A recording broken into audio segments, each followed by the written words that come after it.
and archers, and we got little Judah here sitting with us because we got something to say today, huh? Judah, wave hi. Can you wave hi to the camera? Can you wave hi? Hi. Hi, Judah. So in this video, we are going to talk about, we're going to pick up where we left off in the last one, and we're going to talk about what happened after I got pregnant with Judah with the Paraguard IUD that was in place. So if you want to know about the 3 pregnancies that we had before that, definitely watch our previous video. But in this one, we're only going to be talking about Judah, whereas the last 3 we talked about our other 3 kids. So, hi. Squish. You squish? So, it was blood. It was fall of 2018, and it was October, and I had missed my period. I did. Okay, so we had to go put Judah down because every time we record videos, we have to do them at night when everybody is headed to bed, or it doesn't happen. But that's going to change. I'm in the next day or so going to send Rosie out with the camera to show you the tiny house and watch the kids play around, introduce you to the kids. We said we were going to do that, and this will be the last video, at least consecutively, sitting here at the table. Well, yeah, we were at the table on the first one.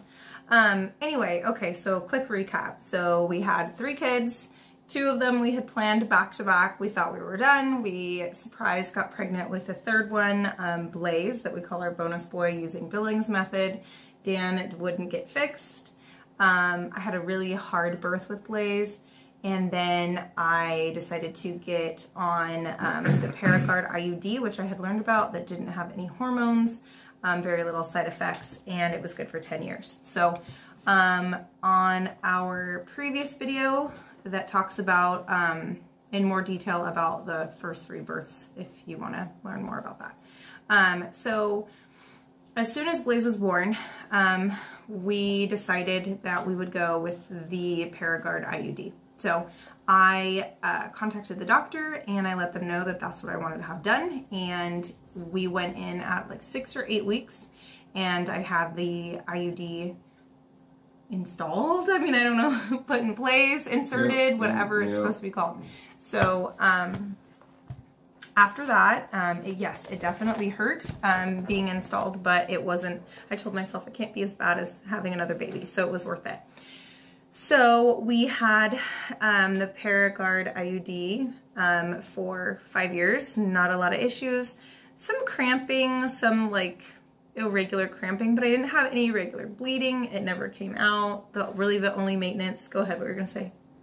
The strings are stiff at first. True, but they do soften up. So they do. But that was the only maintenance that you have to do about the strings. You don't have to, like with a pill, it's not something you have to take every day, or it's not something that you have to go in and get a shot every couple months, or like I just discussed in the other video about the patch that I used before we had children, and it was like a Band-Aid. Yeah, and I don't even know if they prescribe this anymore. So your only maintenance that you're supposed to do every month is check to make sure you can still feel the strings, meaning that if you can feel the strings, the IUD is still in place in your uterus and it hasn't shifted, it hasn't moved, it hasn't gone like into the wall of your uterus or something like that. There are, I guess, some serious side effects that can happen. Definitely read up on any type of birth control, obviously. Talk to your doctor. I'm just letting you guys know what my experience was and what happened with me. But it was definitely worth the risk for me because I thought I was finished having babies, so I wasn't super concerned about like, oh, what if it penetrates my uterine wall or something like that. I thought, it's fine. I'm not planning on having any more babies, so that's okay. So anyway, October 2018, I had skipped my period. I thought it was kind of weird. I was like, meh, no big deal at first, but then as the days went on, then like Dan said, I got really nervous. So it was a Friday, and Dan said, Friday night after a week's worth of work, and Dan said, let me go get you a pregnancy test and it'll come up negative and then you'll feel so much better.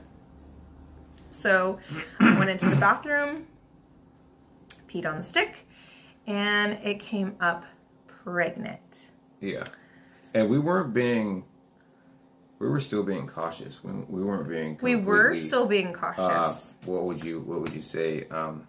Irresponsible.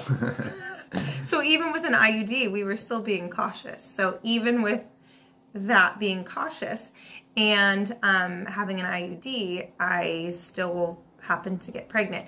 Now, if you look up on the Paraguard website, it says that the Paraguard IUD is 99% effective, or over 99% effective. Over 99.9, like something crazy, or 99.7, or some crazy, yeah. Very comforting numbers. Very, right? and I remember reading it saying that it was as effective as sterilization. So I thought, okay, well, I want him to get fixed. He won't get fixed, but here's that was non-mutilation. Our next best option. So, and I loved it. I tell everybody, like, oh yeah, it was great. I loved it until I got pregnant. So sure, it was sure, right? It was good for 10 years. I got 5 years out of it, and then we got pregnant. So I called Dan into the bathroom, and he came over to the door, and I said a bunch of bad words, and I said, I'm pregnant. And Dan's immediate words were, I'll get fixed. I'll mutilate myself. So I spent the next 2 days, since it was the weekend, in a ball of tears. I don't think You haven't been the same for like a year and a half. Oh yeah, no, it totally changed me. It totally changed me. So I spent the weekend, though, on the couch crying in a ball of tears. I don't think I got off the couch. As soon as I could call the doctor, I did. And I actually, I don't know why I wasn't able to call. Oh, because I know why. I had to go to work. So I had to go to work before the doctor's office even opened. So I went to work and I called from work, and I called the doctor and I said, I have a Paraguard IUD and I think I'm pregnant. And I was blown away by how just like insensitive they were.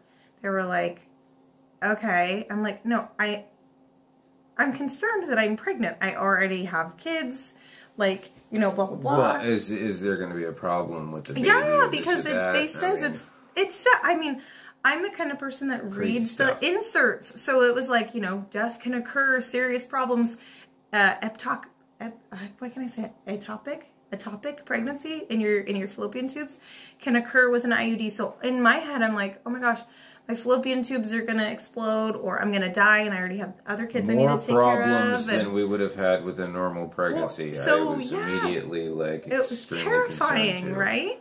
So they were very insensitive on the phone, just very like meh. So they got me an appointment that week, and I remember going in, and I was just I felt so irresponsible for some reason. I think because we had 3 young children. We thought we were finished. Mind you, at the time we had and we still do. We were a family of 5, and our car, both vehicles, fit 5 people. So we were like, we're good, we're done. So I thought, oh my gosh, if I have another baby, that's another car. We were in the middle of moving. Let's just go with that note. Every time we move, I'm pregnant. Or we got like a week. Was one born after we removed one? Blaze was due 9 days after we moved. Yeah. And it always ends up that we move ourselves. And yes, like by myself, which is I helped every time. Well, yes, but how much can you do when you're 8? I was 9. That was when we were pregnant with Blaze. So I was in straight 9 months. But I mean, every single time you're way showing. Every time. So I don't know the months, but here's this pregnant woman like lifting dressers, and it just works out that way. It's every funny. time. But anyway, so you're moving. So we're moving. So we're okay. So we're in the middle of moving. Our daughter. So we went to the doctor, and they were just so like stern and serious. They were like, so you think you're pregnant? Have you had blood work done yet, or just at a home test? I'm like, I'm here at the doctor because I haven't had any blood work done yet. I don't have like an at-home blood test kit. We had a home test and we're here, dude. I said I took like 3 pregnancy tests, you know, because I think over the weekend I was just like, this can't be right. And I said, you know, I have these at-home tests. They say they're positive. I have an IUD. I'm concerned, blah, blah, blah. So just was so emotional of like, how can this happen? I asked, did my IUD shift? Did it fail? They said, nope, it's right where it should be. It's in the perfect spot. I'm like, so what does this mean? Where is the baby? And so they said, well, it looks like it could be in your like fallopian tube ovary area. And so then they had to do an internal sonogram to see exactly where the baby was. So after they did that, then they did another one on my tummy and said, no, you just have a huge cyst, fluid-filled cyst, so that's not the baby. But the baby was at an area, Judah was at an area in my uterus where if the IUD is like T-shaped, he was like right next to it. So right, like... Well, let's just say this. The doctor said he couldn't be in a better place. Like the only place he could go. 100 million and 1-to-1, the best possible chances you could have. and that was almost upsetting in itself. Not that we wanted to have a problem at all, but we just did not want to be pregnant, and we're against other options. So yeah, we didn't. We knew we're like, okay, we're going through with whatever happens. No, that wasn't an option for us. So then there was the hope that it's 100%. Let it be 100% normal, natural pregnancy. So, hoping. I mean, we're hoping against our own hope at that point. Well, we're hoping one or the other. You know, we wanted a healthy pregnancy and a healthy baby. One way, or for everything to not. That's so weird to say. It's so weird. We were in a weird state of mind. A really weird state of mind. We're just being completely honest. Yeah. So, anyway, so the doctor said, but you're so early. Now, mind you, I did not have the, I had the Paraguard, so the copper one with no hormones. The other one, the Mirena, has hormones. So I know a lot of people skip their periods, so they don't realize that they're pregnant until they're a few months in. Well, I had my period every month because I had no hormones. So I caught the pregnancy so soon that when I went into the doctor, they said, we can't tell if there's even a heartbeat or not. So I had to wait. So here I am, knowing that I'm pregnant, I have this IUD in, and they said, what needs to happen is if it's a viable pregnancy, if the baby has a heartbeat, you have the option of removing the IUD now or waiting. So we came back a week later and they said, yes, there's a heartbeat. And I said, okay, I want to remove the IUD now. My husband and I decided. And it has to come out now. Can't be pregnant with it. So the best options for the best chance at a normal pregnancy is immediately, as fast as possible. As fast as possible. So it was a lot to take in all at once. Like a lot. So they removed the IUD and they said, because again, where the baby was, that it may be when they pull it out, that it's going to damage the baby and you're going to miscarry. So I was like, okay. So they removed it. It was not only painful, but it was so scary. Dan was there for that. You were not okay for about a day or two. Like, it hurt you. It hurt. It hurt a lot. And when I went to walk out of the doctor's office, remember that? I like almost fainted and threw up, and my mom was there. And so they had to get me the wet rag and a bucket. I just almost fainted, and like, it was just too much for me to handle everything all at once. So anyway, so they said, come back again in a week and we'll see if there's a heartbeat, because they weren't so sure about removing the IUD. So we came back a week later and they said, there's a heartbeat. There's a little choo-choo train in there. So I said, well, now what? We just wait and let it develop. It was perfect. The perfect, strongest baby ever. So let's fast forward to because the pregnancy part was pretty normal. Well, my question then was I high risk? And he said, no, you're normal. Well, yeah, so, we wanted to know that, but because we're getting a little bit older. Yes, we are getting older. So I contacted my midwife who I had heard stopped delivering babies. And so I cried, sat there in the car and cried. But she called me back and she said, I am delivering babies for people I have delivered babies for before. And I had had 2 babies with her already. So she said that she would take me. It was a completely normal pregnancy, except for, again, my body was getting a little bit older and tired. So it was a harder pregnancy. I hurt a lot more. Things were a little bit stranger than the ones before. And it was a normal labor and delivery as far as normal goes. It was extremely painful. Well, we can talk about that for a sec because like Blaze, it was tough, except for you didn't pass out this time. We just had to encourage you to keep going. You did try to stop pushing. But one thing to note, back to my tilted uterus, it was so tilted this time, they could not find my cervix. Okay, yeah, there was some crazy They stuff. could not find it. They were like, you're going to have to wear a band. So I had to wear a band at the top of my tummy, the top of my uterus, to tilt it in line. She was a midwife in training, too. Nora could find it.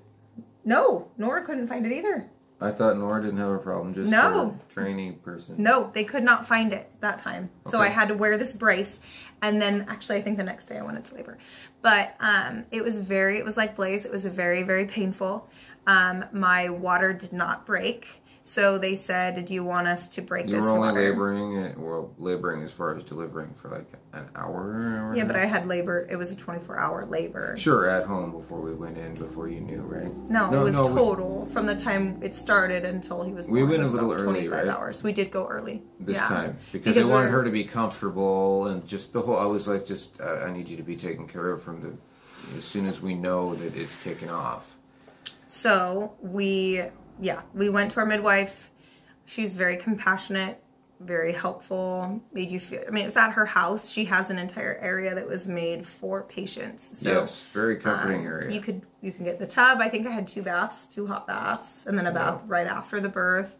But so much better at a midwife, as long as your midwife again, this is our preference. This is our preference, but as long as you find a midwife that is compassionate, if you will, you're going to have a good experience, especially if you're comfortable where you're going to be delivering. Mm-hmm. Back to Judah's the strongest baby I've ever met. We should put there isn't a clip. I was going to say a clip of the tummy part. His head was out. His shoulders were coming out, and he kicked her in the belly so hard it probably rose 3 inches. I'm not kidding. She screamed.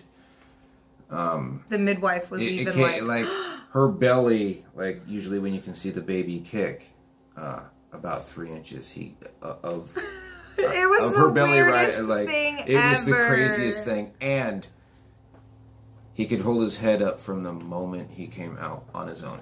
Did not need anybody to hold his head up. Craziest thing, strongest baby ever. But other thing too is my water didn't break with him. Oh yes. And so they offered to break my water, and that time before that was craziness. Every time before I had said no, but this time Dan was like, "Honey, you're going past the time. You need to do it." And they had a hard time doing it. It was they couldn't. Her helper couldn't break the water. No, they had to use 2 of the things. And then I couldn't. And then they got a sharper one or something like that. I don't know. I was like whatever. I don't want to see it. I know they moved to a second one.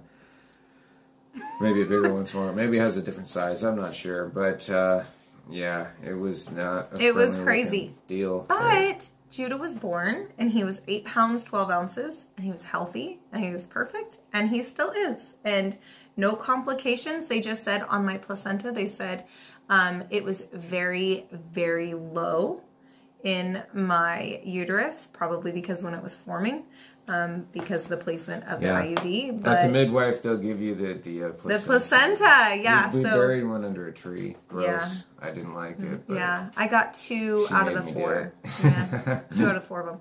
Okay, also important to note, we don't like do anything else with the placentas you don't do any of that kind of weird stuff. No.